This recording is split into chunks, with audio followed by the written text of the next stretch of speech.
putting out a book in a field that's really not my field, history, and then thinking, okay, they're going to just say, you know, the emperor has no clothes. It wasn't that at all. I got the stamp of approval on many levels. I was made a fellow at the University of Michigan, which has a big Middle Eastern studies program, and they brought me in and embraced me as I was finishing the book.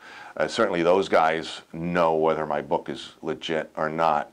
Also, Armenian political parties and other scholars around the world in Turkey and in Armenia have embraced and endorsed the book. So yeah, I'm happy with all that. Like I say, I'm not part of that world, so maybe I'm not going to get the gold star in the forehead or whatever you're supposed to get when you write something that works. But nobody stepped forward and said this work wasn't done properly. I had to learn the methodology of how you write history, how you.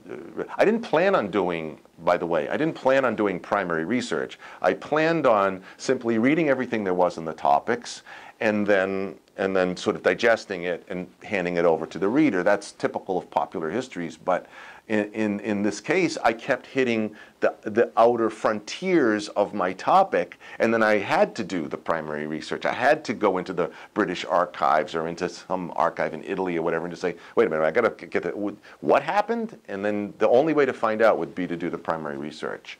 But I think a scholar could spend 30 years on this topic, and there's archives I couldn't get in Russian. I don't speak Russian. But it's exciting because these archives are just opening up now. So there's Germany particularly, there's a lot of material that has barely been touched.